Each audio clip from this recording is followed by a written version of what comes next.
Honda City Honda City ಏನಿದು ಅರ್ಥನೇ ಆಗ್ತಿಲ್ಲ. ಅದು ಹೆಸರು ಹೆಂಗಿಟ್ರು ನನಗಂತೂ ಗೊತ್ತಿಲ್ಲ. ಇದು ಡೀಪ್ ಹಿಸ್ಟ್ರಿ ಕಟ್ಕೊಂಡು ನಮಗೇನು ಬೇಕಾಗಿಲ್ಲ.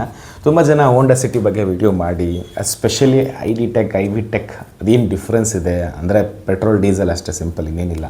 ಐ ವಿ ಟೆಕ್ ಅಂತ ಹೇಳಿದ್ರೆ ಪೆಟ್ರೋಲ್, ಐ ಡಿ ಟೆಕ್ ಅಂತೇಳಿ ಡೀಸೆಲ್ ಅಷ್ಟೇ. ಇದರಲ್ಲಿ ಯಾವ ಜನ್ರೇಷನ್ ಅಂದರೆ 2 ಜನ್ರೇಷನ್ ಕೂಡ ಇದೆ, 4th 5th ಲಾಸ್ಟ್ ಹೋಗಿರೋದು.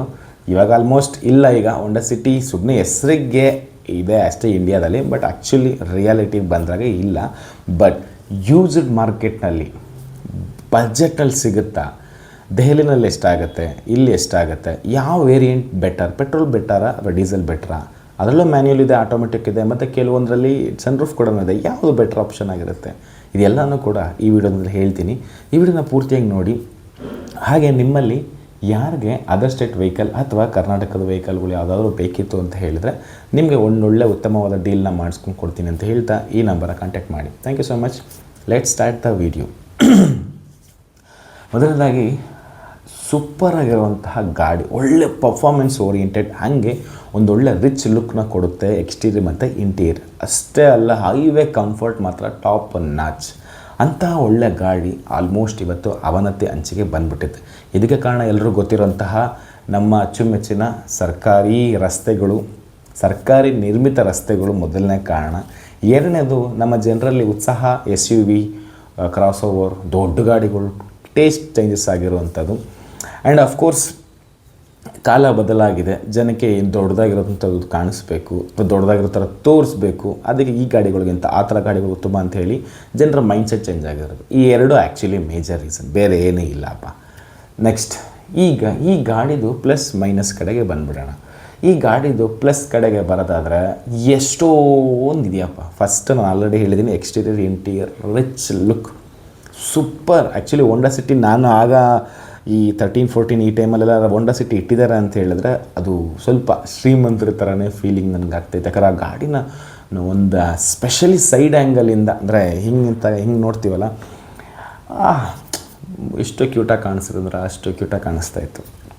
ಸ್ಪೆಷಲಿ 3rd ಜನ್ರೇಷನ್ ಅಂದರೆ 14ಗಿಂತ ಮುಂಚೆ, ಅಂದರೆ 13ಗಿಂತ ಮುಂಚೆ ಬಂದಂಥದ್ದು ಅದು ಚೆನ್ನಾಗೇ ಇದೆ. ಬಟ್ ನನಗೆ ಆ್ಯಕ್ಚುಲಿ ಇಷ್ಟ ಆಗಿದ್ದು 14+ ಬಂದಿದ್ದು, ಅಂದರೆ ಆಲ್ಮೋಸ್ಟ್ 4th ಜನ್ರೇಷನಲ್ಲಿ ಬಂದಿದ್ದು. ಅದು ನಂಗೆ ಸಖತ್ ಇಷ್ಟ. ಅದು ನನ್ನ ಹತ್ರನೂ ಅದೇ ಇದ್ದಿದ್ದು. ಈ ಶರ್ಟ್ ಹಾಕಿದ್ದೀನಲ್ಲ, ಇದೇ ಕಲರ್ದು ಮೆರೂನ್ ಕಲರ್ ಗಾಡಿ ನನ್ನ ಹತ್ರ ಇತ್ತು. ಆಲ್ಮೋಸ್ಟ್ 1.25 ವರ್ಷ, ಇಲ್ಲ 1.5 ವರ್ಷ ಅದನ್ನ ಇಟ್ಕೊಂಡಿದ್ದೆ. 1.5 ವರ್ಷದಲ್ಲಿ 24-25 ಸಾವಿರ ಕಿಲೋಮೀಟ್ರ್ ಓಡಿಸಿರ್ಬೋದು. ನನ್ನ ಹತ್ರದ i VTEC VX 2014 manufacturing, 2015 RC ಗಾಡಿ. ಫಸ್ಟ್ ಓನರ್ ಗಾಡಿನ, ಸೆಕೆಂಡ್ ಓನರ್ ಗಾಡಿನ ತೊಗೊಂಡಿದ್ದು, ನಂಗೆ ನೆನಪಿಲ್ಲ ಅಷ್ಟು. ಕರ್ನಾಟಕದ, ಡೈರೆಕ್ಟ್ ಕರ್ನಾಟಕ. ಆವಾಗೆಲ್ಲ ನನಗೆ ಡೆಲ್ಲಿ ವೆಹಿಕಲ್ದೆಲ್ಲ ಅಷ್ಟು ನಾಲೆಜ್ ಇರಲಿಲ್ಲ ಅಷ್ಟು. ಅದರದ್ದೇ ತೊಗೊಂಡಿದ್ದು ಸುಮಾರು ವರ್ಷಗಳಿಂದ, ಅಂದರೆ ಸುಮಾರು ಒಂದು 17 ಟೈಮಲ್ಲೂ ಅನಿಸುತ್ತೆ ಯಾವಾಗ ಯೂಸ್ ಮಾಡ್ತಿದ್ದೆ ನಾನು. Highway extreme level. ನಾನು ಇದರಲ್ಲಿ 197, 190, 200 ಟಚ್ ಮಾಡಿಲ್ಲ. 200ವರೆಗೂ ಕಡ್ಡಿ ಹಿಂಗೆ ಬಂದಿದೆ. ಆ ಥರ ಹೈವೇ ಕಂಫರ್ಟ್ನ ಕೊಡುತ್ತೆ. ಗೊತ್ತೇ ಆಗಲ್ಲ ಗಾಡಿ, ಅದು ಅಷ್ಟು ಸ್ಪೀಡಾಗಿ ಹೋಗ್ತಿದ್ರು ಗಾಡಿ. ನೀವು ಒಂಚೂರು ನಾಯ್ಸ್ ಬರೋಲ್ಲ. ಪೆಟ್ರೋಲ್ ಗಾಡೀಲಿ ನೀಟಾಗೆಲ್ಲ ಹಾಕ್ಬಿಟ್ಟು ಒಂಚೂರು AC ಹಾಕ್ಬಿಟ್ಟು ಎಲ್ಲ ಗೊತ್ತಾಗ್ಬಿಟ್ರೆ ಯಾರು ನೋಡ್ರೆ 120ನೋ 130ನೋ ಓಡ್ತಾ ಇರೋದೇನೋ ಅಂತ ಅನಿಸುತ್ತೆ. ನೋಡ್ರಿ 190+ ಹೋಗ್ತಾ ಇರ್ತದೆ ಗಾಡಿ. ಅಷ್ಟು ಮಟ್ಟಿಗೆ ಹೈವೇ ಸ್ಟೆಬಿಲಿಟಿ ಚಿಂದಿ. ಸೆಕೆಂಡ್, ಬ್ರೇಕಿಂಗ್ ಸೂಪರ್, ಎಕ್ಸಲೆಂಟ್ ಅನ್ಬೋದು. ಆ್ಯಂಡ್ ಮೂರನೇದು ಆಫ್ಕೋರ್ಸ್ ಎಲ್ಲರೂ ಗೊತ್ತಿರೋಂಗೆ ರಿಲಯಬಲ್ ಇಂಜಿನ್. ಹೋಂಡಾ, ಜಾಪನೀಸಲ್ಲಿ ಟೊಯೋಟೋ ಮತ್ತು ಇದು ಹೋಂಡಾ, ಇವೆರಡು ರಿಲಯಬಲ್ಗೆ ಹೆಸರುವಾಸಿ. ಸ್ವಲ್ಪ ಮೈಂಟೈನಿಂಗ್ ವಿಷಯದಲ್ಲಿ ಟೊಯೋಟೋ ಕಂಪೇರ್ ಮಾಡಿದ್ರೆ ಹೋಂಡಾ ಒಂಚೂರು ಸ್ಲೈಟ್ಲಿ ಹೈಯರ್ ಅಂತಲೇ ಹೇಳ್ಬೋದು ಅಷ್ಟೇ. ಬಟ್ ನನಗೇನು ಹತ್ರ ಅನಿಸಿಲ್ಲ, ಯಾಕಂದ್ರೆ ನಾನು ಅದನ್ನು 2 ಸಲ ಸರ್ವಿಸ್ ಮಾಡಿಸ್ತೀನಿ. 2 ಸಲ ಸರ್ವಿಸಲ್ಲಿ ಕೂಡ ನನಗೆ ಒಂದು ಸಲ ಸರ್ವಿಸಲ್ಲಿ ಐ ಥಿಂಕ್ ಒಂದು 7,500 ಏನೋ ಬಂತು. ಅದು ಜಸ್ಟ್ ಆಯಿಲ್ ಸರ್ವಿಸ್, ಅದರಲ್ಲೇನು ಜಾಸ್ತಿ ಏನೋ ಮಾಡಲಿಲ್ಲ. ಐ ಥಿಂಕ್ ಆವಾಗ ಗೊತ್ತಿರೋಂಗೆ ಬ್ರೇಕ್ ಪ್ಯಾಡ್ ಏನೋ ಚೇಂಜ್ ಮಾಡಿಸಿರ್ಬೋದು ಅನ್ಸುತ್ತೆ ಫಸ್ಟ್ ಸರ್ವಿಸಲ್ಲಿ. ಸೆಕೆಂಡ್ ಸರ್ವಿಸ್ನಲ್ಲಿ ನಾನು ಒಂದು 9,500 ಏನೋ ಆಯಿತು. ಬ್ಯಾಟ್ರಿ ಹೊರಟೋಗಿತ್ತು, ಒಂದು ಎಕ್ಸ್ಚೇಂಜ್ ಕೊಟ್ಟು ಒಂದು 2,000 ಏನೋ ಎಕ್ಸ್ಟ್ರಾ ಆಯಿತು. ಅದಾದರೆ ಒಂದು 10,000, 11,000 ಏನೋ ಆಗಿತ್ತು. ಅದೇ ನಂಗೆ ಜಾಸ್ತಿ ಹೆವಿ ಅದು ನನಗೆ ಆ ಥರ ಬಂದಿತ್ತು. ಆ್ಯಂಡ್ ಕಂಫರ್ಟ್, ನೆಕ್ಸ್ಟ್ ಬಂದು ಕಂಫರ್ಟ್ ಲೆವೆಲ್ ಇಸ್ ಸಿಕ್ಕಾಪಟ್ಟೆ ಸೂಪರ್. ಅದು ಹಿಂದೆನೂ ಸೂಪರ್, ಮುಂದೆನೂ ಸೂಪರ್, ಡ್ರೈವರ್ಗೂ ಸೂಪರ್. ಆ್ಯಕ್ಚುಲಿ ಅದು ಡ್ರೈವರ್ಸ್ ಕಾರ್. ನೀವು ತುಂಬ ಜನ ಕೇಳಿದ್ರಿ ಡ್ರೈವರ್ಸ್ ಕಾರ್ ಬೇಕು ಒಂಥರ ಎಂಥೂಸಿಯಸ್ಟಿಕ್ಕಾಗಿ ಓಡಿಸೋದಕ್ಕೆ ಒಂದು ಕಾರ್ ಬೇಕು ಅಂದರೆ ಹೋಂಡಾ ಸಿಟಿ ನಿಮ್ಗೆ ಗೊತ್ತಿರಬೇಕು. ನೀವು ನೋಡಿದ್ರೆ ಹಳೇದು ಸೆಕೆಂಡ್ ಜನ್ರೇಷನ್ ಥರ್ಡ್ ಜನ್ರೇಷನೆಲ್ಲ ಇವತ್ತಿಗೂ ಇಟ್ಕೊಂಡಿದ್ದಾರೆ ಗಾಡಿನ. ಇವನ್ ಹೋಂಡಾ ಸಿವಿಕ್ ಅಂತ ಒಂದು ಬರುತ್ತೆ ಗಾಡಿ, ಅದಕ್ಕಿಂತಲೂ ಇನ್ನೂ ಅದಿಕೊಂಡಿರ್ತದೆ ಗಾಡಿ. ಅದನ್ನು ಕೂಡ ಮಾಡಿಫಿಕೇಷನ್ ಮಾಡಿ ಇನ್ನೂ ಇಟ್ಕೊಂಡಿರ್ತದೆ. ಸ್ಪೆಷಲಿ ತಮಿಳ್ನಾಡು, ಕೇರಳ, ಕರ್ನಾಟಕ ಸೌತ್ ಕಡೆ ಬಂದಾಗ ಇವತ್ತಿಗೂ ಹೋಂಡಾ ಸಿಟಿ ಹಳೇ ಗಾಡಿಗಳನ್ನ ಮಾಡಿಫೈ ಮಾಡಿ ತುಂಬ ಅದರಲ್ಲೂ ಸ್ಪೆಷಲ್ ಟ್ಯೂನಿಂಗ್ ಎಲ್ಲ ಮಾಡಿಸ್ಕೊಳ್ತಾರೆ. ಅದೆಲ್ಲ ಟ್ಯೂನಿಂಗ್ ಮಾಡಿ ಸ್ವಲ್ಪ ಪರ್ಫಾರ್ಮೆನ್ಸ್ನ ಎನ್ಹ್ಯಾನ್ಸ್ ಮಾಡ್ತಾರೆ, BHP ಜಾಸ್ತಿ ಮಾಡ್ಕೊಳ್ತಾರೆ. ಅದೆಲ್ಲ ಮಾಡ್ಕೊಂಡು ಇನ್ನೂ ಕೂಡ ಇವತ್ತಿಗೂ ಥರ್ಡ್ ಜನ್ರೇಷನ್ ಗಾಡಿಗಳು ಸೆಕೆಂಡ್ ಜನ್ರೇಷನ್ ಗಾಡಿಗಳು ಕೂಡ ಇವತ್ತಿಗೂ ಇಟ್ಕೊಂಡಿದೆ. ನಾನೊಂದು ಮೊನ್ನೆ ಒಂದು LED ಬಲ್ಬ್ನ ನನ್ನ ಹತ್ರ ಒಂದು ಸ್ಟಾಕ್ ಒಂದು ಸ್ವಲ್ಪ ಇತ್ತು, ಎಲ್ಲ ಕ್ಲಿಯರೆನ್ಸ್ ಮಾಡ್ತಿರ್ಬೇಕಾದ್ರೆ LED ಬಲ್ಬ್ನ ಕೊಡ್ಬೇಕಾದ್ರೆ ಅವರು ಇಲ್ಲೇ ತೊಗೊಂಬಂದಿದ್ರು. ಅದು ಸೆಕೆಂಡ್ ಜನ್ರೇಷನ್. ಅದು ನನ್ನ ಮಗ ನಾನು ಇನ್ನೂ 2ನೇ ಕ್ಲಾಸೋ 3ನೇ ಕ್ಲಾಸೋ ಇದ್ದೇನೋ ಆವಾಗಿನ ಗಾಡಿ ತೊಗೊಂಬಂದ್ಬಿಟ್ಟರು. ಅದಕ್ಕೆ LED ಬಲ್ಬ್ನ ನಾನೇ ಕೊಟ್ಟೆ, ಇಲ್ಲೇ ಅವ್ರು ನನ್ನ ಮುಂದೆನೇ ಹಾಕ್ಕೊಂಡ್ರು. ಗಾಡಿ ನೋಡ್ತೀನಿ, ಗಾಡಿ ನಾನು ಡ್ರೈವ್ ಕೇಳಿದೆ. ನಾನು ತುಂಬ ಇಷ್ಟ ಹಳೆ ಗಾಡಿ ಓಡಿಸೋದಕ್ಕೆ. ಇವತ್ತಿಗೂ ಹಾಗೆ ಇದೆ ಗಾಡಿ, ಅಷ್ಟೇ ಫೀಲ್ ಇದೆ. ಜಾಸ್ತಿ ಓಡಿದೆ ಅದು, 2 ಲಕ್ಷ ಏನೋ ಓಡಿದೆ ಅದು ಒಳ್ಳೆ ರಿಲಯಬಲ್ ಇಂಜಿನ್ನೇ. ಅಷ್ಟು ಚೆನ್ನಾಗಿ ಓಡಿದ್ರು ಕೂಡ ಅಷ್ಟು ಚೆನ್ನಾಗಿ ಇಟ್ಕೊಂಡವ್ರೆ. Super. And next plus point space, dicky space super, ಭಯಂಕರವಾಗಿದೆ, ಚೆನ್ನಾಗಿದೆ. ಸಿಯಾಸ್ ರೇಂಜ್ಗಿಲ್ಲ, ಸಿಯಾಸ್ ಸ್ವಲ್ಪ ಜಾಸ್ತಿ ಇದೆ, ಬಟ್ ಇದರಲ್ಲೂ ಕೂಡ ಚೆನ್ನಾಗಿದೆ. ನಿಮ್ಗೆ ಓಕೆ, ಡಿಕ್ಕಿ ಸೆಡಾನ್ ಗಾಡಿಗೆ ಎಷ್ಟು ಬೇಕು ಕಂಫರ್ಟಬಲ್ ಆಗಿದೆಯೋ ಅಷ್ಟು ಸಿಗುತ್ತೆ. ನೆಕ್ಸ್ಟ್ ಬಂದು ಹೈವೇ ಸ್ಟೆಬಿಲೇಷನ್. ಆಗಲೇ ಹೇಳ್ದಂಗೆ ಹೈ ಸ್ಪೀಡ್ ಹೈವೇ ಸ್ಟೆಬಿಲಿಟಿಗೆ ಒಳ್ಳೆ ಗಾಡಿ ನೀವೇನಾದರೂ ನೋಡ್ತಾ ಇದ್ದರೆ ಪೆಟ್ರೋಲ್ನಲ್ಲಿ Honda City is the best choice. ಮತ್ತು ಬೇರೆದಿದೆ ಫೋಕ್ಸ್ವ್ಯಾಗನ್, ಇವೆಲ್ಲ ಏನೂ ಇದೆ ಇಲ್ಲ ಅಂತಲ್ಲ, ಅದರಲ್ಲೂ ಒಳ್ಳೆ ಭಯಂಕರ ಗಾಡಿಗಳಿದೆ. ವರ್ಣನೂ ಒಳ್ಳೆ ಗಾಡಿನೇ, ಯಾವುದು ಕೆಟ್ಟ ಗಾಡಿ ಯಾವುದಿಲ್ಲ. ತುಂಬ ಜನ ಕೇಳ್ತಾರೆ, ಈಗ ನಾನು ಕಮೆಂಟ್ನಲ್ಲಿ ನೋಡ್ತೀನಿ ತುಂಬ ಜನ ಆ ಗಾಡಿ ಚೆನ್ನಾಗಿದೆ, ಈ ಗಾಡಿ ಚೆನ್ನಾಗಿದೆ ಹಿಂಗೆಲ್ಲ ಕೇಳ್ತಾರೆ. ಎಲ್ಲ ಗಾಡಿಗಳು ಚೆನ್ನಾಗಿರ್ತದೆ. ಕೆಲವೊಂದು ಡೈನಾಮಿಕ್ಸ್ಗಳು ಕೆಲವೊಂದು ಗಾಡಿಗಳಿಗೆ ಚೆನ್ನಾಗಿರುತ್ತೆ, ಕೆಲವೊಂದು ಗಾಡಿಗಳಿಗೆ ಚೆನ್ನಾಗಿರುತ್ತೆ, ಬಟ್ ನಮ್ಗೆ ಅದು ಅಡ್ಜಸ್ಟ್ ಆಗೋಲ್ಲ, ಅಷ್ಟೇ ಸಿಂಪಲ್. ಕೆಲವೊಂದು ಗಾಡಿಗಳಿಗೆ ಓಡಿಸ್ಬೇಕಾದ್ರೆ ಮಜಾ ಕೊಡುತ್ತೆ, ಅದು ನಮ್ಗೆ ಮತ್ತೆ ಇಷ್ಟ ಆಗುತ್ತೆ. ಕೆಲವೊಂದು ಗಾಡಿಗಳಲ್ಲಿ ಮಜಾ ಇರೋಲ್ಲ. ಈಗ ನಮ್ಮದೇ ಇನ್ನೊಂದು ಗಾಡಿ ಇದೆ, ಕೈಗಾರ ಗಾಡಿ ಇದೆ, ನಮ್ಮ ಮನೇಲೇ ಇರೋದು ಗಾಡಿ. ಅದು ನಂಗೆ ಓಡಿಸ್ಬೇಕಾದ್ರೆ ನಂಗೆ ಅನ್ಸೋದೇ ಇಲ್ಲ. ನನಗೆ ನಿಸಾನ್ ಮ್ಯಾಗ್ನೆಟ್ ಕೂಡ ಇದೆ, ಅವೆರಡು ಅವಳಿ ಜವಳಿ. ಅದನ್ನು ಓಡಿಸ್ಬೇಕಂದ್ರೆ ನಂಗೆ ಅನ್ಸೋದಿಲ್ಲ. ಆ್ಯಕ್ಚುಲಿ ಚೆನ್ನಾಗಿದೆ ಅದು, ಇಲ್ಲ ಅಂತಲ್ಲ, ಬಟ್ ನಂಗೆ ಇಷ್ಟ ಆಗೋಲ್ಲ ಅದು ಹಂಗೆ. ಈಗ ನಂತರ ನಿಮ್ಮಲ್ಲಿ ಕೂಡ ಇರ್ತಾರೆ. ಈಗ ನಿಮ್ಮನೇಲಿ ಬೇರೆ ಬೇರೆ ಎಷ್ಟೋ ಗಾಡಿಗಳು ಇರ್ತದೆ, ಬಟ್ ಆ ಗಾಡಿನ ಓಡಿಸ್ಬೇಕು ಅಂತ ನಿಮ್ಗೆ ಮತ್ತೆ ನೆಪ ಸಿಗ್ಬೇಕು. ನಿಮಗೆ ಆ ಗಾಡಿನ ಯಾವಾಗ ಓಡಿಸ್ತೀನೋ ನೆಪ ನಿಮಗೆ ಹುಟ್ಟಾಗ್ತಿರಲ್ಲ, ಅದು ಆ್ಯಕ್ಚುಲಿ ಡ್ರೈವರ್ಸ್ ಕಾರ್. ಆದರೆ ನಂಗೆ ಹೋಂಡಾ ಸಿಟಿ ಇಷ್ಟ. ಹೋಂಡಾ ಸಿಟಿ ಅದು ನಿಜವಲ್ಲಿ ನಂಬ್ತಿರಲ್ವ, ಅದನ್ನು ಗಾಡಿನ ವಾಶ್ ಮಾಡೋಕ್ಕೆ ನಂಗೆ ಇಷ್ಟ, ಅದು ಅಷ್ಟು ಇಷ್ಟ ಕೊಡುತ್ತೆ. ಅದೊಂಥರ ಹಿಂಗಿರುತ್ತಲ್ಲ, ಫ್ಲಾಟಾಗಿರುತ್ತೆ. ನಾನು ಸ್ವಲ್ಪ ಹೈಟ್ ಇದ್ದೀನಲ್ವ, ಅದೊಂಥರ ಮೇಲಿಂದ ನೋಡೋದಕ್ಕೆ ಒಂಥರ ಹಂಗೆ ಮುಟ್ಟಬೇಕು ಅಂತ ಅನ್ಸುತ್ತೆ. ಈಗ ಈ ಲ್ಯಾಬ್ರೆಡರ್ ನಾಯಿ ಮರಿನ ಈಗ ಸೋರ್ತೀವಲ್ವ, ಹಂಗೆ ಸೋರಬೇಕು ಅನಿಸುತ್ತೆ, ಅಷ್ಟು ಮಜಾ ಅನಿಸುತ್ತೆ. ಅದು ಗಾಡಿ ಮಾರಿ ತುಂಬ ವರ್ಷಗಳೇ ಆಗೋಯ್ತು. ಆ ಗಾಡಿ ತೊಗೊಂಡೆ ಓಡಿಸಿದಾಯಿತು, ವರ್ಷಗಳೇ ಆಗೋಯ್ತು ಅದು. ಬಟ್ ಆದರೂ ಇವತ್ತಿಗೂ ಸ್ಟಿಲ್ ಅದ್ರ ಬಗ್ಗೆ ಹೇಳ್ಬೇಕಾದ್ರೆ ಅಷ್ಟೇ ಮಜಾ ಬರುತ್ತೆ. ಯಾಕಂದರೆ ಅದು ತುಂಬ ಎಲ್ಲೆಲ್ಲೆಲ್ಲ ಓಡಿಸ್ಬಿಟ್ಟಿದ್ದೀನಿ ಅಂದರೆ, ಅದು ಎಲ್ಲೆಲ್ಲಿ ಜಾಗದೆಲ್ಲ ಓಡಿಸ್ಬಿಟ್ಟಿದ್ದೀನಿ. ಸಖತ್ತಾಗಿ ಹೊರಟ್ರಿ, ಒಳ್ಳೆ ಹೈವೇ. ಸ್ಪೆಷಲಿ ಆ ಗಾಡೀಲಿ ಸುಮಾರು 3 ಸಲ ಹಿಲ್ ಸ್ಟೇಷನ್ಗೆ ಹೋಗಿದ್ದೀನಿ. ಊಟಿಗೆ 3 ಸಲ ಹೋಗಿದ್ದೀನಿ ಆ ಗಾಡೀಲಿ, ತೃಪ್ತಿಗೆ ಹೋಗಿದ್ದೀನಿ, ನಂದು ಹಿಲ್ಸ್ಗೆ 2 ಸಲ ಹೋಗಿದ್ದೀನಿ. ಹೈವೇಗಂತೂ ಲೆಕ್ಕನೇ ಇಲ್ಲ, ಲೆಕ್ಕ ಇಲ್ದಿರೋ ಸಲ ಹೈವೇ ಪರ್ಫಾರ್ಮೆನ್ಸ್ ಸೂಪರಾಗಿದೆ. ಓಕೆ, ನನಗೆ ಗೊತ್ತಿರೋಂಗೆ ಇದಿಷ್ಟೇ ಪ್ಲಸ್ ಪಾಯಿಂಟ್. ಇನ್ನೂ ಬೇಜಾನಿದೆ. ಡ್ರೈವಿಂಗ್ ಚೆನ್ನಾಗಿದೆ, ಅದಕ್ಕೆ ಲೈಟ್ ಥ್ರೋ ಚೆನ್ನಾಗಿದೆ, ಮ್ಯೂಸಿಕ್ ಸಿಸ್ಟಮ್ ಕೂಡ ಒಂದು ಲೆವೆಲ್ಗೆ ಚೆನ್ನಾಗಿದೆ, ಸ್ಟೇರಿಂಗ್ ರೆಸ್ಪಾನ್ಸ್ ಚೆನ್ನಾಗಿದೆ, ಸಸ್ಪೆನ್ಷನ್ ಚೆನ್ನಾಗಿದೆ, ಎಲ್ಲನೂ ಚೆನ್ನಾಗಿದೆಯಪ್ಪ. ಸಿಂಪಲ್ ಆ ಗಾಡಿ ಎಲ್ಲ ಚೆನ್ನಾಗಿದೆ, ಅದಕ್ಕೆ ಅದು ಇಷ್ಟು ಪಾಪ್ಯುಲರ್ ಆಗೋದಕ್ಕೆ ಕಾರಣ ಸಿಂಪಲ್. ನಾನು ನೆಗೆಟಿವ್ ವಿಷಯಕ್ಕೆ ಬಂದುಬಿಟ್ರೆ ಸಿಂಪಲ್, ಬೇರೆ ಏನಿಲ್ಲ, ಟಚ್ ಆಗುತ್ತಪ್ಪ ಅಷ್ಟೇ, ಇನ್ನೇನೂ ಇಲ್ಲ. ನನಗೆ ಗೊತ್ತಿರೋಂಗೆ ಹೋಂಡಾ ಸಿಟಿಲಿ ಏನಾದರೂ ಒಂದು ನೆಗೆಟಿವ್ ಇದೆ ಅಂದರೆ ಗ್ರೌಂಡ್ ಕ್ಲಿಯರೆನ್ಸ್ ಅಷ್ಟೇ. ಟಚ್ ಹಳ್ಳಕೊಳ್ಳೋಕೆ ಹೋಗ್ಬೇಕಾದ್ರೆ ಆಫ್ ರೋಡ್ಗಂತೂ ಇದು ನಿಜವಾಗ್ಲೂ ಆಫ್ ರೋಡ್ಗೆ ಎತ್ಕೊಂಡು ಹೋಗ್ಬಿಟ್ಟು ಒಂದು 2-3 ಸಲ ನೀವು ಎತ್ಕೊಂಡೋಗಿ ಬಂದುಬಿಟ್ರೆ ಅದು ಎಷ್ಟು ಖರ್ಚು ಬರುತ್ತೆ ಅಂದರೆ, ಆ ಹೋಂಡಾ ಸಿಟಿ ಮಾರಿ ಇನ್ನೊಂದು ಹೋಂಡಾ ಸಿಟಿ ತಗೊಂಬಿಡ್ಬೋದು, ಅಷ್ಟೇ ಖರ್ಚು ಬರುತ್ತೆ. Suspension, tyre, low arm, joint link rod, bush ಎಲ್ಲ ಕಿತ್ಕೊಂಡು ಬಂದುಬಿಡ್ತದೆ. ನಾನು ಒಂದೇ ಒಂದು ಸಲ ಹೋಗಿದ್ದೆ, ಬಟ್ ಏನೂ ಆಗಿರಲಿಲ್ಲ, ಅದು ರಿಲೇಬಲೇ, ಬಟ್ ಏನೂ ಆಗಿಲ್ಲ. ಬಟ್ ನಾನು ಅಷ್ಟು ಸೇಫಾಗಿ ಓಡಿಸೋದಕ್ಕೇ ಒಂದು 2-3 ಸಲ ಟಚ್ ಆಯಿತು. ಆ ಮುಂಚೆ ಬಂಪರ್ ಇರುತ್ತೆ, ಫ್ರಂಟ್ ಇಂಜಿನ್ ಕ್ಯಾಬಿನ್ ಹತ್ರ ಬಂಪರ್ ಇರುತ್ತಲ್ವ, ಅದೆಲ್ಲ ಕೆಳಗಡೆ ಮೇಲೇನೂ ಆಗೋಲ್ಲ, ನಿಮಗೆ ಫ್ರಂಟಲ್ಲಿ ಏನೂ ಕಾಣಿಸಲ್ಲ, ಬಟ್ ಕೆಳಗಡೆ ಎಲ್ಲ ಹೋಗ್ಬಿಟ್ಟಿರುತ್ತೆ, ಥರ ಎಲ್ಲ ಶೇಡ್ ಆಗಿಬಿಟ್ಟು ನೀವು ಕೆಳಗೆ ಬಗ್ಗೆ ನೋಡಿದ್ರೆ ಎಲ್ಲ ಕಿತ್ಕೊಂಡು ಬಂದಿರ್ತದೆ, ಫೈಬರೆಲ್ಲ. ಸೊ ಆ ಥರ ಆಗಿರುತ್ತೆ. ಸೊ ಸಿಂಪಲಾಗಿ ಹೇಳ್ಬೇಕಾದ್ರೆ ಗ್ರೌಂಡ್ ಕ್ಲಿಯರೆನ್ಸ್ ಅಂತೂ ಇಲ್ಲ. ಬಟ್ ಗ್ರೌಂಡ್ ಕ್ಲಿಯರೆನ್ಸ್ ನೀವು ಜಾಸ್ತಿ ಮಾಡ್ಬೋದಲ್ವ, ತುಂಬ ಜನ ಕೇಳ್ತಿರಲ್ಲ. ಅಷ್ಟು ಚೆನ್ನಾಗಿದೆ ಗಾಡಿ, ಅಷ್ಟು ದೊಡ್ಡ ಕಂಪ್ನಿ, ಗ್ರೌಂಡ್ ಕ್ಲಿಯರೆನ್ಸ್ ಜಾಸ್ತಿ ಮಾಡ್ಬೋದಲ್ಲ. ಈಗ ಕರ್ವ್ಗೆಲ್ಲ ಮಾಡೋರಲ್ಲ, ಕರ್ವ್ ಇದು ಯಾವಾಗ ಹೊಸ್ದಾಗಿ ಲೇಟೆಸ್ಟ್ ಮಹೇಂದ್ರದಲ್ಲಿ, ಟಾಟಾದಲ್ಲೆಲ್ಲ ಬಂದೈತೆ. ಸಡನ್ನ ಸ್ವಲ್ಪ ಹೈಟ್ ಮಾಡಿಬಿಟ್ಟಿದ್ದಾರೆ. ಸೀರಿಯಸ್ ಅದು ಗ್ರಾವಿಟಿ ಪ್ರಾಬ್ಲಮ್ ಆಗುತ್ತೆ ಅದು ಫ್ಯೂಚರಲ್ಲಿ. ಅದನ್ನು ನೀವು ಹೈ ಸ್ಪೀಡಲ್ಲೆಲ್ಲ ನೀವು ಗಾಡಿಗಳನ್ನ ಎತ್ಕೊಂಡು ಹೋಗೋದಕ್ಕಾಗಲ್ಲ, ಸ್ವಲ್ಪ ಏನಾದರೂ ಒಂದು ಇಶ್ಯೂಸ್ಗಳಿರುತ್ತೆ, ಕಂಪ್ಲೇಂಟ್ಸ್ ಇರುತ್ತೆ. ಬಟ್ ನೀವು ಸಡನ್ ವೆಹಿಕಲ್ನ ಹೈಟ್ ಮಾಡಬಾರ್ದು, ಅದು ಆ್ಯಕ್ಚುಲಿ ಅದು ಹಂಗೆ ಇರಬೇಕು. ಅದು ಹೈವೇಗೆ ರೋಡ್ ಕಚ್ಕೊಂಡು ಹೋದರೆ ನಿಮಗೆ highway stability, high speed stability maintain ಮಾಡೋಕ್ಕೆ ಸಾಧ್ಯ. ಅದು ನೀವು ಚೈನ್ ಮಾಡಬಾರ್ದು. ಚೈನ್ ಮಾಡಿದ್ರೆ ಅದು ಗಾಡಿದು ಡೈನಾಮಿಕ್ಸ್ ಹಾಳಾಗುತ್ತೆ. ತುಂಬ ಜನ ಬಫರ್ಗಳೆಲ್ಲ ಹಾಕ್ಸ್ಕೊಳ್ತಾರೆ. ಅದು ಬಫರಲ್ಲಿ ಹಾಕ್ಸ್ಕೊಂಡು 1 ಇಂಚ್ ನಾನು ಹಾಕ್ಸಿದೆ ಅದಕ್ಕೆ. ಹೋಂಡಾ ಸಿಟಿ ಕರೆಕ್ಟ್, ಹೋಂಡಾ ಸಿಟಿಗೆ ಅವಾಗಲೇ 4,500 5,000 ಕೊಟ್ಟಿದ್ದು. ಬಫರ್ ಹಾಕ್ಸಿ 1 ಇಂಚ್ ಹೈಟ್ ಬರ್ಸ್ಲಿಕ್ಕೋಸ್ಕರ ಹಾಕ್ತೆ. ಅದೇನು ಯೂಸ್ ಆಗಲಿಲ್ಲ ನನಗೆ. ಎಷ್ಟು ಹೈಟ್ ಆಯ್ತು ಅಷ್ಟೇ. ಅದು ಸ್ವಲ್ಪ ಯಾಕಂದ್ರೆ ನಾವು ಹೋಗ್ಬೇಕಾದ್ರೆ ಜಾಸ್ತಿ ಹೈವೇಗೆ ಹೋಗ್ಬೇಕಾದ್ರೆ ಫುಲ್ ಲೋಡ್ ತುಂಬಿಸಿರ್ತೀವಿ. 7-8 ಜನ ಕೂರಿಸಿದ್ದೀನಿ ಅದರಲ್ಲಿ. ಅಷ್ಟು ಕುರಿ ತುಂಬಿ ಡಿಕ್ಕಿಯೆಲ್ಲ ಹಾಕ್ಸಿ ತುಂಬ ಚೆನ್ನಾಗಿ ಹೊಡೆದಿದ್ದೀನಿ. ಹೈವೇಲಿ ಮಾತ್ರ ನೆಕ್ಸ್ಟ್ ಲೆವೆಲ್ ಪರ್ಫಾರ್ಮೆನ್ಸ್ ಕೊಡುತ್ತೆ. ಬಟ್ ಹಳ್ಳ ಕೊಳ್ಳಗಳಿದ್ದಾಗ, ಹಂಪ್ಸ್ಗಳು ಬಂದಾಗ, ಸಡನ್ ಹಂಪ್ಸ್ಗಳು ಬಂದಾಗ ನೀವು ಕ್ರಾಸ್ ಓವರ್ನ ಎಗರಿಸ್ದಂಗೆ ಅದನ್ನು ಎಗರ್ಸೋಕ್ಕಾಗಲ್ಲ. ಎಗರ್ಸಿದ್ರೆ ತುಂಬ ಡ್ಯಾಮೇಜಸ್ಗಳಾಗುತ್ತೆ, ಗಾಡಿ ಡ್ಯಾಮೇಜಸ್ಗಳಾಗುತ್ತೆ. ಮತ್ತು ಕೆಲವು ಸಲ ಅಪಾಯಕಾರಿನೂ ಆಗುವಂಥ ಚಾನ್ಸ್ ಇರುತ್ತೆ. ನಾವು ಸ್ಪೀಡ್ ಕಟ್ ಮಾಡೋಕ್ಕೆ ಹೋದಾಗ ಬ್ರೇಕ್ ಫೇಲ್ ಆಗುವಂಥ ಚಾನ್ಸ್ಗಳು ಡೌನ್ಗಳಲ್ಲಿ ಎಲ್ಲ ಟೈಮ್ ಆಗೋಲ್ಲ. ಕೆಲವು ಸಲ ಅನ್ಫಾರ್ಚುನೇಟ್ ಆಗಬಹುದು, ಅಥವಾ ಬೇರೆ ಗಾಡಿಗೆ ಡ್ಯಾಶ್ ಮಾಡೋವಂಥದ್ದು ಅಥವಾ ಅಚಾತುರ್ಯಗಳು ನಡೆಯುವಂಥ ಚಾನ್ಸಸ್ ಜಾಸ್ತಿ ಇರುತ್ತೆ. ಸೊ ಇದಿಷ್ಟೇ ನೆಗೆಟಿವ್. ನನ್ನ ಪ್ರಕಾರ ನೆಗೆಟಿವ್ ಅನ್ನೋದು ನಮ್ಮ ರೋಡ್ ಪ್ರಕಾರ ನೆಗೆಟಿವ್ ಅಷ್ಟೇ. ಅದು ಆ್ಯಕ್ಚುಲಿ ರಿಯಾಲಿಟಿಯಾಗಿ ಬಂದಾಗ ಏನೂ ಇಲ್ಲ, ನೆಗೆಟಿವೇ ಇಲ್ದಿರೋವಂಥ ಒಂದು ಸೆಡನ್ ಗಾಡಿ ತೊಗೋಬೇಕಂದ್ರೆ ಅದು. ಈಗ ನೀವು ಫೋಕ್ಸ್ ವ್ಯಾಗನ್ ಇವೆಲ್ಲ ತೊಗೊಂಡ್ರೆ ಅವು ಪರ್ಫಾರ್ಮೆನ್ಸ್ ಓರಿಯೆಂಟೆಡ್ ಗಾಡಿಗಳು. ಫೋಕ್ಸ್ ವ್ಯಾಗನಲ್ಲಿ ಇರುವಂಥ ಎಲ್ಲ ಗಾಡಿಗಳು ಪರ್ಫಾರ್ಮೆನ್ಸ್, ಮೆಜಾರಿಟಿ ಎಲ್ಲ ಪರ್ಫಾರ್ಮೆನ್ಸ್ ಗಾಡಿಗಳು. ಅದರಲ್ಲಿರೋ ಸ್ಪೆಷಲಿ ಸೆಡನ್ ಫೋಕ್ಸ್ ವ್ಯಾಗನಲ್ಲಿ ಎಲ್ಲನೂ ಚೆನ್ನಾಗಿದೆ. ಈ ಒಕ್ಟವಿಯ ಸ್ಲಾವಿ ಎಲ್ಲನೂ ಚೆನ್ನಾಗಿದೆ. ಬಟ್ ಮೇಂಟೈನಿಂಗ್ ಅನ್ನೋ ವಿಷಯ ಬಂದಾಗ ಸ್ವಲ್ಪ ನಿಮಗೆ ಕಾಸ್ಟ್ ಜಾಸ್ತಿ ಆಗುತ್ತೆ. ಅದು ಸ್ಪೇರ್ ಪಾರ್ಟ್ಸ್ಕೊಳ್ಳೋ ಕಾಸ್ಟ್ ಜಾಸ್ತಿ ಆಗುತ್ತೆ. ಬಟ್ ಹೋಂಡಾ ಸಿಟಿ ಮಾಡ್ರೇಟ್ ಆಗಿರುತ್ತೆ. ಈವನ್ ವೆರ್ನೂ ಕೂಡ ಸೇಮೇ. ವರ್ನ ಬಗ್ಗೆ ಇನ್ನೊಂದು ಸಲ ಹೇಳ್ತೀನಿ. ಹೋಂಡಾ ಸಿಟಿಲಿ ಕೂಡ ಸಿಮಿಲರ್ ಇರುತ್ತೆ ನಿಮಗೆ. ಹೋಂಡಾ ಸಿಟಿ ಮತ್ತು ಸಿವಿಕು, ವರ್ನ ಓಲ್ಡು ಮತ್ತು ಫ್ಲೂಡಿಕ್ ಬರ್ತಿತ್ತು ಆವಾಗ 1.6. ಸೊ ಅದು ಇದು ಎಲ್ಲ ಸಿಮಿಲರೇ ಇರುತ್ತೆ. ಬಟ್ ವರ್ನಾಗಿಂತ ನಿಮಗೆ ಹೋಂಡಾ ಸಿಟಿ ಆ್ಯಕ್ಚುಲಿ ಬೆಟರ್ ಇರುತ್ತೆ.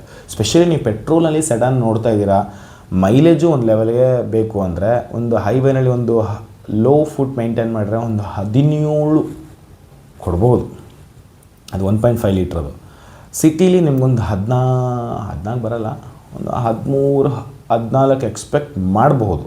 ಯಾಕಂದ್ರೆ ನಾನು ಯಾವತ್ತೂ ಅಷ್ಟು ಕಮ್ಮಿಗೆ ಓಡಿಸಿಲ್ಲ. ಅದಕ್ಕೆ ನಾನು ಅಷ್ಟು ಎಕ್ಸಾಕ್ಟಾಗಿ ಹೇಳೋಕ್ಕಾಗಲ್ಲ. ಯಾಕಂದ್ರೆ ನಾನೆಲ್ಲ 120+ ಓಡಿಸಿರೋದು. ಸುಮ್ಮನೆ ಅದು ಬಿಟ್ಟರೆ ಸಿಟಿಲಿ ಓಡಿಸ್ತೀನಿ. ಸಿಟಿಲಂತೂ ಬರೋಲ್ಲ ಅದು ಜಾಸ್ತಿ ಮೈಲೇಜ್. ಅದು 1.5 ಲೀಟ್ರಿಂದ ಒಂದು 13 ಕೊಡ್ಬೋದು ಅಷ್ಟೇ ನಿಮಗೆ ಸಿಟಿನಲ್ಲಿ. ಹೈವೇಗೆ ಹೋದಾಗ ನಿಮಗೆ ಚೆನ್ನಾಗಿ ಕೊಡುತ್ತೆ. ಯಾಕಂದ್ರೆ ನಾನು ಹೈವೇನಲ್ಲಿ ನನಗೆ ಗೊತ್ತಿರೋ ನಾನು ಯಾವತ್ತೂ 100 ಒಳಗೆ ನಾನು ಓಡಿಸೇ ಇಲ್ಲ. ಎಲ್ಲ ಜಾಸ್ತಿನೇ ಓಡಿಸಿರೋದು. ಆವಾಗ ಯಾವುದೂ ಕ್ಯಾಮ್ರಾಗಳು ಅಷ್ಟು ಇರಲಿಲ್ಲ, ಎಂಥದ್ದು ಇರಲಿಲ್ಲ. ಇವಾಗ ಬಿಡಿ, ಇವಾಗ ಹೋದರೆ ಗೋಯಿಂದ ಫೈನ್ಗಳ ಮೇಲೆ ಫೈನ್ಗಳು ರುಬ್ಬಾಕ್ಬಿಡ್ತಾರೆ. ಹಾಗೆ ಹಂಗಿತ್ತು. ಓಕೆ, ಏನು ನನ್ನ ಗಾಡೀಲಿ ನನಗೆ ಏನಾರ ಕೆಟ್ಟ ಅನುಭವ ಆಗಿದೆ ಅಂತ ಹೇಳೋದಾದರೆ, ಒಂದು ಕೆಟ್ಟ ಅನುಭವ ಆಗಿತ್ತು. ಊಟಿಗೆ ಹೋಗಿದ್ವಿ. ಊಟಿಗೆ ಹೋದಾಗ ಕೂನೂರ್ಗೆ ಹೋಗಿದ್ವಿ. ಆ್ಯಕ್ಚುಲಿ ಊಟಿ ಆದಮೇಲೆ ಕೂನೂರು ಅಂತ ಬರುತ್ತೆ. ಕೂನೂರ್ಗೆ ಹೋಗಿ ಮತ್ತೆ ಅಲ್ಲೆಲ್ಲ ನೋಡ್ಕೊಂಡು ಡಾಲ್ಫಿನ್ ಹೌಸ್ ಇವೆಲ್ಲ ಬರುತ್ತಲ್ಲ, ಅದೆಲ್ಲ ನೋಡ್ಕೊಂಡು ಮತ್ತೆ ನಾವು ಊಟಿಗೆ ರಿಟರ್ನ್ ಆಗ್ತಿರ್ಬೇಕಾದಾಗ ಅಲ್ಲಿ ಚಿಕ್ಕ ರೋಡ್, ಅದು ಕಡಿದಾದ ರೋಡ್, ಅಲ್ಲಿ ಬರ್ತಿರುವಾಗ ಆ್ಯಕ್ಚುಲಿ ತುಂಬ ಸ್ಲೋಗೆ ಬಂದಿದ್ದೆ ಅವತ್ತು. ಆ್ಯಕ್ಚುಲಿ ನನ್ನ ಗಾಡಿಯಲ್ಲಿ ತುಂಬ ಜನ ಇದ್ದರು ಅವತ್ತು. 6 ಜನ ಇದ್ವಿ. ಹಿಂದೆ 4 ಜನ ಕೂತಿದ್ರು, ಮುಂದೆ 2 ಕೂತಿದ್ವಿ. ಆಮೇಲೆ ಬರ್ತಿರ್ಬೇಕಾದ್ರೆ ಯಾರೋ ಹುಡುಗರು ಬರ್ಬೇಕಾದ್ರೆ ಓವರ್ಟೇಕ್ ಮಾಡಿಬಿಟ್ಟು ಮೇಲೆ ಅವ್ರು ಹಂಗೆ ಹೋಗಬೇಕು. ಬಟ್ ಓವರ್ಟೇಕ್ ಮಾಡಿ ನನ್ನ ಲೈನಿಗೆ ಬಂದುಬಿಟ್ರು. ನನ್ನ ಲೈನಿಗೆ ಬಂದಾಗ ರೈಟಿಗೆ ಡ್ಯಾಶ್ ಆಯಿತು. ಡ್ಯಾಶ್ ಆದಾಗ ನನ್ನ ರೈಟ್ ಮಿರರ್ ಫುಲ್ಲು ಪೀಸ್ ಆಗೋಯಿತು. ಪೀಸ್ ಆಗಿ ಅದ್ರ ಚೂರುಗಳೆಲ್ಲ ನನ್ನ ಕುತ್ತಿಗೆಗೆ ಸ್ವಲ್ಪ ಬೀಳ್ತು, ಈ ಕಡೆ ಸ್ವಲ್ಪ ಬೀಳ್ತು. ಫೈನಲಿ ಡ್ಯಾಮೇಜಸ್ ಆಯಿತು. ಫ್ರಂಟು ಕೂಡ ಬಂಪರು ಸ್ವಲ್ಪ ಡ್ಯಾಮೇಜಸ್ ಆಯಿತು. ಡ್ಯಾಮೇಜಸ್ ಆಗಲಿಲ್ಲ, ಸ್ವಲ್ಪ ಡ್ಯಾಮೇಜ್ ಆಯಿತು. ಬಟ್ ಮಿರರ್ ಮಾತ್ರ ಫುಲ್ ಹೊರ್ಟೋಯ್ತು. ಆಮೇಲೆ ಪಾಪ ಏನೋ ಮಾಡಿಕೊಟ್ರು, ಅವರು ಅಮೌಂಟ್ ಏನೋ ಕೊಟ್ಟರು. ಬಟ್ ಅದು ಓಕೆ. ಬಟ್ ಇದೊಂದು ಇನ್ಸಿಡೆಂಟ್ ಆಯಿತು. ಅದರಲ್ಲಿ ಇದ್ರದ್ದು ಕ್ವಾಲಿಟಿ ಬೆಟರ್ ಅಂತ ಅನ್ನಿಸ್ತು. ಇದೇ ಜಾಗದಲ್ಲಿ ಸಿಯಾಜ್ ಏನಾದರೂ ಇತ್ತು ಅಂತಿದ್ರೆ ಕಾಮೆಂಟ್ ಮಾಡಿ ಏನಾಗಿರ್ತಿತ್ತು ಅಂತ. ಆ್ಯಕ್ಚುಲಿ ನಾನು ಅವತ್ತು ಅಷ್ಟೊಂದು ಸ್ಪೀಡ್ ಇರಲಿಲ್ಲ. ಆ್ಯಕ್ಚುಲಿ ನಾನು ಡೌನಿಂದ ಅಪ್ಪಗೆ ಬರ್ತಾಯಿದ್ದು. ನಾನು ಗೊತ್ತಿರೋ ಒಂದು ಅದತ್ರ ಒಂದು 80-90 ಇರ್ಬೋದೇನೋ ಅಷ್ಟೇ. ಅಷ್ಟೊಂದು ಸ್ಪೀಡು ಇರಲಿಲ್ಲ. 80-90ನೇ ಕಮ್ಮಿ ಸ್ಪೀಡ್ ನನ್ನ ಪ್ರಕಾರ. ರೋಡ್ ಚೆನ್ನಾಗಿದೆ, ಚಿಕ್ಕದಿದ್ರೂ ರೋಡ್ ಚೆನ್ನಾಗಿತ್ತು. ಇದೊಂದು ಆಯಿತು ಕೆಟ್ಟ ಇನ್ಸಿಡೆಂಟು. ಬಟ್ ಗಾಡಿ ಬೇರೆ ಎಲ್ಲ ಆ್ಯಂಗಲ್ಸ್ ತುಂಬ ಚೆನ್ನಾಗಿತ್ತು. ಈಗ ಇದ್ರ ಪ್ರೈಸ್ ಬಗ್ಗೆ ಬರೋದಾದರೆ ನಿಮಗೊಂದು ನನ್ನ ಪ್ರಕಾರ ನೀವು 4th ಜನರೇಷನ್ನಿಂದ ನೀವು ತೊಗೊಳ್ಳೋದು better option. 2014 and above petrol ವೆಹಿಕಲ್ಗಳನ್ನ ಚೂಸ್ ಮಾಡಿ. ಇಲ್ಲ ನಿಮಗೆ ಡೀಸೆಲ್ ವೆಹಿಕಲ್ ಬೇಕಿತ್ತು ಅಂದರೆ ಲಾಸ್ಟ್ ಜನ್ರೇಷನ್, ಏನು 2000 ಲಾಸ್ಟ್ ಜನ್ರೇಷನ್ ಮೀನ್ಸ್ ನಿಮಗೆ ಲಾಸ್ಟ್ ಬಂತಲ್ವಾ, ಅದರಲ್ಲಿ ನೀವು ತೊಗೋಬೋದು. ನಿಮಗೇನಾದರೂ ಒಂದು 6.5-7 ಮೇಲೆ ಬಜೆಟ್ ಇದೆ ಅಂದರೆ ನೀವು ಅದನ್ನು ತೊಗೋಬಹುದು. ಇಲ್ಲ ಬಜೆಟ್ ಕಡಿಮೆ ಇದೆ, ನನಗೆ ಕರ್ನಾಟಕದ ವೆಹಿಕಲ್ಲ ಬೇಕಂದರೆ ನಿಮಗೊಂದು ನಾಲ್ಕೂವರೆಗೆಲ್ಲ ನಿಮಗೆ 15-16 ಮಾಡಲ್ ಸಿಗುತ್ತೆ, ವಿ ವೇರಿಯಂಟ್ ಸಿಗುತ್ತೆ. ಅದನ್ನ ನೀವು ತೊಗೋಬಹುದು. ಈವನ್ ಡೆಲ್ಲಿ ವೆಹಿಕಲ್ ನೀವು ತೊಗೊಳಂಗಿದ್ರೆ ಅದು ನಿಮಗೊಂದು ಇಲ್ಲಿಗಿಂತ ಒಂದು 70-80 ಸಾವಿರ, 1 ಲಕ್ಷ ಕಮ್ಮಿ ಹಾಕ್ಕೊಳ್ರಿ ಅಷ್ಟೇ. 1 ಲಕ್ಷ ಕಮ್ಮಿ ಇರ್ತಾರೆ. ನೀವು ರೀನಂಬರಿಂಗೆಲ್ಲ ಮಾಡಿಸಿದ್ರೆ ಒಂದು 50-60 ಸಾವಿರ ಉಳಿಸ್ಬೋದು. ಓವರಾಲ್ ಒಂದು 50-60 ಸಾವಿರ ಉಳಿಸ್ಬೋದು ದೆಹಲಿಯಿಂದ ತಂದರೆ.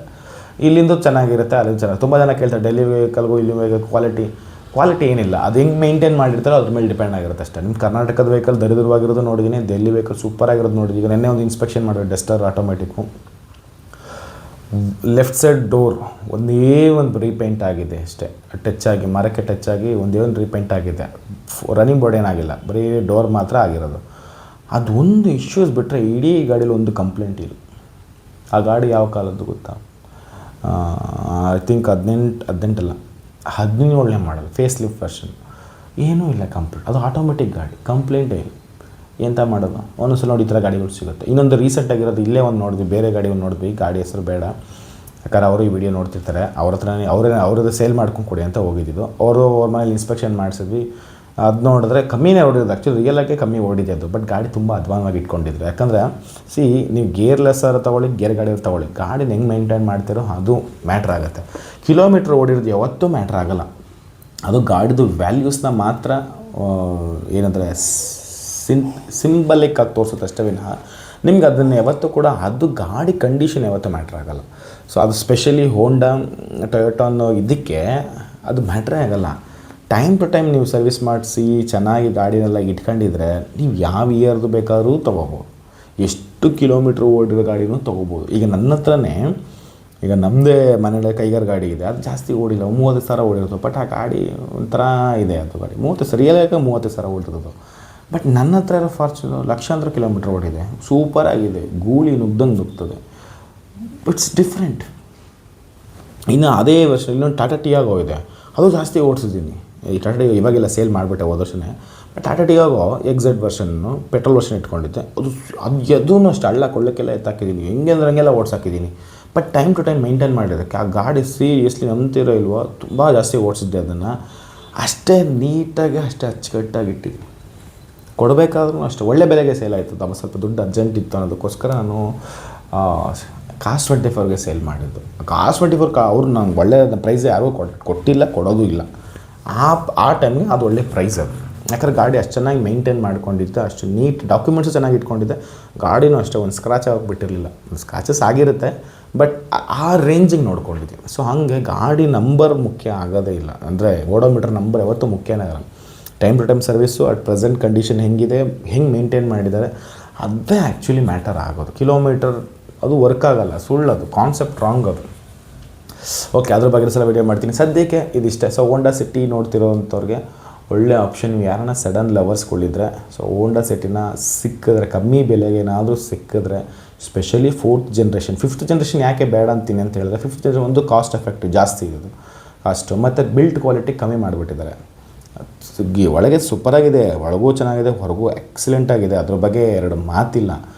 ಬಟ್ ಸ್ವಲ್ಪ ಎಲ್ಲೋ ಬಿಲ್ಟ್ ಕ್ವಾಲಿಟಿ ನನಗೆ ಕಮ್ಮಿ ಅನ್ನಿಸ್ತು. ಪರ್ಫಾರ್ಮೆನ್ಸ್ ಚೆನ್ನಾಗಿದೆ, ಬಿಲ್ಟ್ ಕ್ವಾಲಿಟಿ ಕಮ್ಮಿ ಇದೆ, ಮತ್ತು ಕಾಸ್ಟ್ ಸ್ವಲ್ಪ ಜಾಸ್ತಿ ಇದೆ. ಅಷ್ಟು ಕೊಟ್ಟು ಈಗಿರೋ ಟ್ರೆಂಡಿಂಗ್ ಇದಕ್ಕೆ ಸಡನ್ ನನಗೇನೋ ಅಷ್ಟು ವರ್ತ್ ಇಲ್ಲ ಅಂತ ನನಗನ್ನಿಸ್ತು. ಸೊ ನೀವು ಯಾರನ್ನ ತೊಗೊಳಂಗಾರೆ ಅಬೌಟ್ 2019 ಒಳಗಡೆ ಇರೋಂಥ ಗಾಡಿಗಳನ್ನ, 2018 ಒಳಗಡೆ ಇರುವಂಥ ಗಾಡಿಗಳನ್ನ, ಸ್ಪೆಷಲಿ ಪೆಟ್ರೋಲ್ ವೆಹಿಕಲ್ನ ತೊಗೋಬೋದು. ಡೀಸೆಲ್ ವೆಹಿಕಲ್ ಯಾಕೆ ಬೇಡ? ನೀವು ಏನನ್ನ ಡೀಸೆಲ್ ವರ್ಷನ್ನೇ ತೊಗೋಬೇಕು ಅಂತಿದ್ರೆ ವರ್ನಾಗೆ ಹೋಗಿ. ವರ್ನ ಆ್ಯಕ್ಚುಲಿ ಡೀಸೆಲ್ ತುಂಬ ಚೆನ್ನಾಗಿದೆ. ನೀವು ಹಳೆಯದ್ರಲ್ಲಿ ತೊಗೊಳ್ತಿದ್ರೆ ಫ್ಲೂಡಿಕ್ ವರ್ಷನ್ ತೊಗೊಳ್ಳಿ, 1.6 SX ತೊಗೊಳ್ಳಿ. SX ಆಪ್ಷನಲ್ ಕೂಡ ಬರುತ್ತೆ, ಬಟ್ SX ಇಸ್ ಓಕೆ, ಅದು ಟಾಪ್ ಆ್ಯಂಡ್. ಅದನ್ನು ತೊಗೊಳ್ಳಿ, ಡೀಸೆಲ್ ತೊಗೊಳಂಗಾರೆ. ಹೋಂಡಾ ಸಿಟಿಲಿ ಡೀಸೆಲ್ ಓಕೆ, ಒಂದು ಸ್ವಲ್ಪ ನಾಯ್ಸ್ ಇದೆ, ಎನ್ವಿಎಸ್ ಲೆವೆಲ್ ಅಷ್ಟು ಚೆನ್ನಾಗೇನೇ ಇಲ್ಲ ಅದು.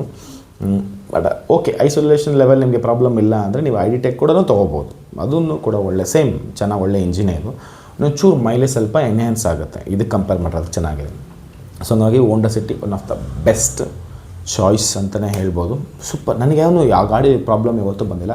ಒಂದೇ ಒಂದು ಸಲ ಬ್ಯಾಟ್ರಿ ಇಶ್ಯೂಸ್ ಆಗಿತ್ತು. ಬ್ಯಾಟ್ರಿ ಇಶ್ಯೂಸ್ ಆದರೂ ನಮ್ಮ ಮನೇಲಿ ಇಳಿಸಿದ್ದು ಅದು ಗಾಡಿ ಸರ್ವಿಸ್ ಕೊಟ್ಟಿದ್ದೆ. ಅದು ಸೆಕೆಂಡ್ ಸರ್ವಿಸ್ ಅಲ್ಲ, ಫಸ್ಟ್ ಸರ್ವಿಸು, ಸೆಕೆಂಡ್ ಸರ್ವಿಸು ಕೊಟ್ಟಿದ್ದೆ. ಸೆಕೆಂಡ್ ಸರ್ವಿಸು ಕೊಟ್ಟಾಗ ಸರ್ವಿಸ್ ಎಲ್ಲ ಆ ಗಾಡಿ ಅದಕ್ಕೆ ತುಂಬ ಚೆನ್ನಾಗಿ ಓಡಿಸ್ತಾನೆ ಇದ್ದೆ. ಅವತ್ತು ಚೆನ್ನಾಗೇ ಹೋಯಿತು. ಗಾಡಿ ಸರ್ವಿಸ್ ಎಲ್ಲ ಆದಮೇಲೆ ತಂದು ನಿಲ್ಲಿಸಿದ್ರು. ಆಮೇಲೆ ನೆಕ್ಸ್ಟ್ ನೋಡ್ತೀನಿ ಸ್ಟಾರ್ಟೇ ಆಗ್ತಿಲ್ಲ. ಸೊ ಸರ್ವಿಸ್ ಆಗಿದ್ದ ದಿವಸ ನೋಡ್ಸಲ್ಲ ಗಾಡಿ ತಂದರು ಗೇಟ್ ಒಳಗೆ ಹಾಕೋ ನಾನೇನೋ ಬೇರೆ ಕೆಲಸದ ಬ್ಯುಸಿ ಆಗೋದೆ. ಅವತ್ತು ನೋಡ್ಸಲ್ಲ, ನೆಕ್ಸ್ಟ್ ಆನ್ ಮಾಡ್ತೀನಿ ಗಾಡಿ ನನಗೆ ಅಷ್ಟು ದಿವಸದಲ್ಲಿ ಆಗಲೇ ಒಂದು 10-12 ಸಾವಿರ ಕಿಲೋಮೀಟ್ರ್ ಓಡಿಸಿದ್ದೀನಿ. ನನಗೆ ಯಾವತ್ತೂ ಆ ಥರ ಆಗೇ ಇಲ್ಲ. ಸಡನ್ನಾಗಿ ನೋಡ್ತೀನಿ ಫುಲ್ ಬ್ಯಾಟ್ರಿ ಡ್ರೈನ್, ಆನೇ ಆಗ್ತಿಲ್ಲ. ಗೊತ್ತಿಲ್ಲ ಅದು ನನ್ನ ಯಾವ ಲೈಟು ಆನ್ ಮಾಡಿರಲಿಲ್ಲ, ಯಾವ ಆಂಡ್ರಾಯ್ಡ್ ಸಿಸ್ಟಮ್ ಒಂದು ಹಾಕ್ಸಿದ್ದೆ, ಬಟ್ ಏನೂ ಆನ್ ಮಾಡಿರಲಿಲ್ಲ. ಬಟ್ ಗೊತ್ತಿಲ್ಲ ಏನಕ್ಕೆ ಅಂತ ಗೊತ್ತಿಲ್ಲ. ಅದೊಂದು ಇಶ್ಯೂಸ್ ಸಡನ್ನಾಗಿ ಆಯಿತು. ಬಟ್ ಅವ್ರನ್ನ ಕೇಳಿದ್ರೆ ಇಲ್ಲ ಬ್ಯಾಟ್ರಿ ಮೊದಲೇ ಹೊರಟೋಗಿತ್ತು ಅಂತಾರೆ. ಮೊದಲೇ ಹೊರಟೋದ್ರೆ ಸಿಂಪಲ್ ತೋರಿಸ್ಬೇಕಿತ್ತು, ಯಾವತ್ತಾರು ಒಂದು ಏನೋ ಇಶ್ಯೂಸ್ ಆಗಬೇಕಿತ್ತು. ಸರ್ವಿಸ್ ಆಗಿದ್ದಷ್ಟು ಹಂಗೆ ಆಯಿತು. ಗೊತ್ತಿಲ್ಲ ಅದೇನು ಮ್ಯಾಟ್ರ್ ನನಗೂ ಸರಿಯಾಗಿ ಎಕ್ಸಾಕ್ಟ್ಲಿ ಗೊತ್ತಾಗುತ್ತೆ. ಸೊ ನಿಮ್ಮಲ್ಲಿ ಯಾರಿಗಾನ ಗೊತ್ತಿರೋದು ಕಮೆಂಟ್ ಮಾಡಿ ಯಾಕೆ ಹಂಗೆ ಆಗಿರಬಹುದು ಅಂತ. ಹೋಪ್ಫುಲಿ ಈ ವಿಡಿಯೋ ಇಷ್ಟ ಅನಿಸುತ್ತೆ. ಥ್ಯಾಂಕ್ ಯು ಸೊ ಮಚ್ ಅಂತ ಬಾಯ್.